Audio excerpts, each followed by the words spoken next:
Hi, welcome to Block 1, Part 2 in our street and team-wise soccer uh, modules where we're applying trauma principles to coaching. And we're taking our second dive into attachment science and applying it to soccer. And so remember, we are in the middle of answering the question of how do we set up a situation where we get kids and coaches lids to stay on without becoming dysregulated. And so what we are trying to do is embody secure attachment as our one main goal. And then as we get into coaching, balancing structure with nurture, uh, and those two things are helping us keep lids down. And so for block one, we're starting with the coach. We are looking at ourselves and making sure that we're understanding um, our attachment and how that plays a role with our own dysregulation so that we don't do that in front of kids. And then for block two, we're going to get into way more prevention strategies. And then block three, if things really go wrong, then we need to know how to handle those things as well. And then finally, this will be capped off with an in person session where we get to role play the engagement strategies and de escalation protocols. And just in review, we talked about attachment science and attachment being our core operating code, where we learned it's a window back to when we were about 6 to 18 months old. And it drives our ability to express the five skills needed for healthy relationships. So, being able to give care, receive care, be confident in who we are without shame driving things, and then negotiating for our needs without harming ourselves or others. And in another way to think about it, this is helping us set clear boundaries as a coach, which then allows us to present felt safety to the children. And the good news is, our if our attachment is insecure, that core operating code, with a bit of work with therapy and insight, can rewrite our code into a more secure attachment. And further review, we just remember that the science is based on the strange situation where a toddler is observed and how it responds to a parent leaving a mildly stressful situation. But let's remember, for the sake of today's module, what happens in the secure attachment. And so when the stress occurs, the toddler does get upset. And then when the caregiver returns, the toddler is able to express that and then be calmed nearly immediately and is able to refocus and begin to play again with a lot of safety. Now, if we think about a game situation, the game situation is a very stressful situation. And so the kids that have a propensity to do this, may get dysregulated. And so getting upset with them for the dysregulation is is not embodying a secure attachment.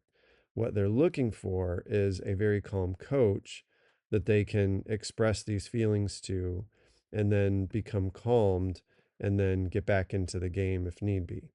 So that's how we directly map a attachment situation back into coaching and soccer.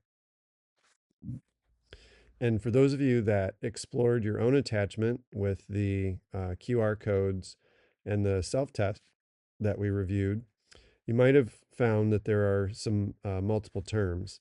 And so this is just a map to the terms that we've been using. So I use the child terms because I think they're a little bit easier to understand. the secure map to each other. Avoidant can be called in the adults dismissive avoidant. Resistant can be called preoccupied. And then finally, chaotic can be mapped to fearful, avoidant, and disorganized. And just a reminder for the healthy relationship skills where we are able to embody secure attachment. And as coaches, when it comes to team interactions, we want to encourage these four things, and that is giving care. And most often, that's going to be both verbally and mildly physically. Receiving care, again, and uh, compliments and interaction, and then being authentic without shame, confidence in your identity, and then negotiating for your needs without harm to self or others. This is what I probably saw the most frequently on the pitch, where kids are talking back and forth. They may be not happy with the way another player played, and they become quite negative verbally. So this may indeed be the one that we have to work on the most when we're dealing with team dynamics. But remember back to the pillars we talked about, we're looking at connection and self regulation here. So that rounds out the review that we've been doing, so we can kind of get into this week's material. And so I always like the idea of beginning with the end in mind. And so we're going to take a deeper dive into um, really talking through what secure attachment looks like in a soccer club situation. And so, or in a sport situation in general. So we'll start with the coach. So basically, this is the the path or the direction that we would like to go. So there's no dysregulation in a securely attached coach. Voice may be loud at times, but is always expressing an empowering or encouraging tone. Even losing has a sense that even in losing, a securely attached coach will have a sense that things will be okay, that they can look to the fact that the kids are developing, they're communicating well, um, even talking with the families is going well. And even if the families are upset, you have a sense that you have the ability to communicate with them and get good, actionable feedback from what they're telling you. And you also know that the club has your back. And so you can see that embodying secure attachment is actually a culture, a cultural issue, um, so that it can be worked on multiple levels. And so, if correction then is needed for the kids, you can pull them aside with curiosity first and find out what they're thinking about a particular skill that maybe they're struggling with. And then you can provide encouragement on key areas of improvement. And then, if you find that you're struggling as a coach, it's easy to reach out to others for support and processing. And you can even acknowledge your own negative emotions, but you can communicate those within this idea of structure and nurture with the team without going into toxic feedback. And so when it comes to the four basic skills, giving care, you use appropriate physical touches such as fist bumps, pats on the back, maybe even an occasional hug. And then also aware that nurturing eye contact is very helpful for kids. And then on receiving care, you seek feedback even from the kids on how practice is going, and the use of your voice to make sure it's not moving into more of a negative way. And then also from the club and family parents that are engaged. And then feeling safe in your authentic self. That means that if you have feedback, that you have this internal sense that you're not being insulted, but you have the ability to take that feedback and determine how best to apply it in the team situation. So that shows some softness of approach and not a rigid one. And then negotiating for your needs, setting boundaries and expectations clearly uh, with the kids, and even setting parent expectations. And when boundaries are being pushed, we can respond with playfulness and then increasing structure. And then we can see that kids are dysregulated. We can calmly intervene, not feeling like we are getting it all dysregulated. So this is kind of a deep dive into what secure attachment looks like for a coach. And so, if that's a little overwhelming or seems even not realistic, then just realize that this is a path that we are on, and actually all together. So now, secure attachment with players is the next thing that we're going to talk about. So remember the strange situation where it's the child ex- is exposed to a stressful situation, and then they become outwardly dysregulated. But when the parent returns, the parent is a calming presence rather than a activating presence. And then with a little bit of feedback uh, and connection, the child will calm right down. So these kids then have a sense that things are going to work out well, that they are safe to express all ranges of emotions, even negative ones, and even ideas. Um, and then, even again, if negative to coach feedback, they're able to calm quickly and sense a connection with the coach. And even if a game is involved, they can get back into the game.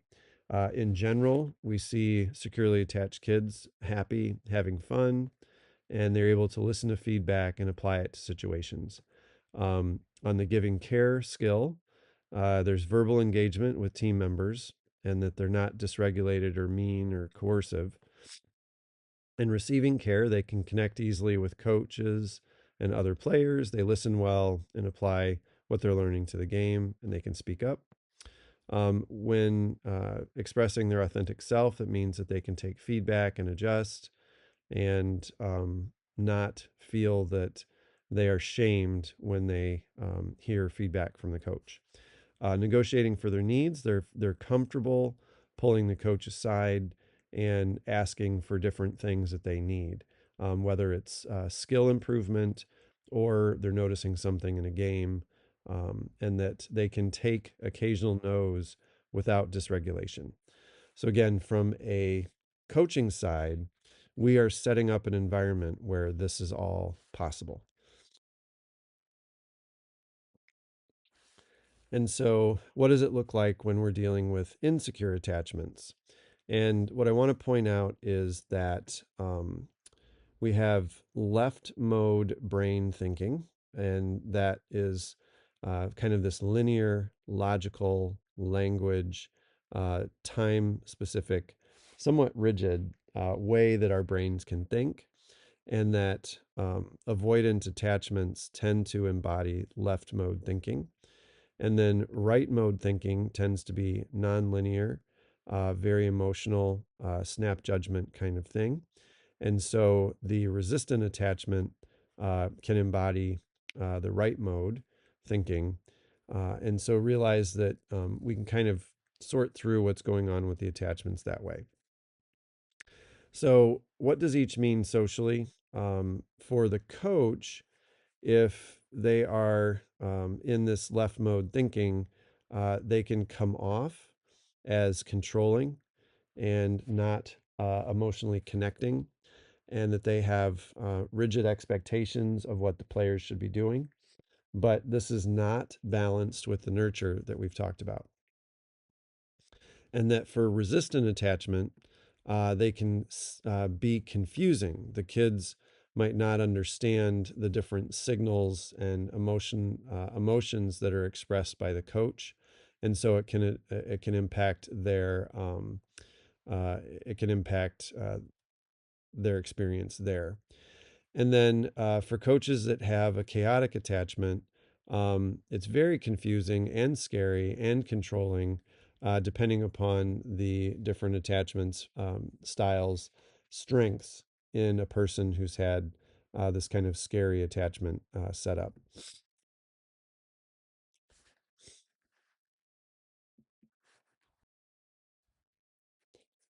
So on the player side, we can look at avoidant attachments. These guys are going to be kind of by the book. They love logic, lists, and rules, but they also expect this of others. And if they don't see it, they can get somewhat emotional. But then others might be very, very quiet and just kind of not be aware of their own feelings in certain circumstances. So, tips on how to engage, just be very encouraging, and you may need to call on them to give an answer and encourage them to kind of explore how they're feeling, and then praise even simple answers. And notice the ones that seem to hide in plain sight and ask for their opinions. And don't shame them if they don't answer well.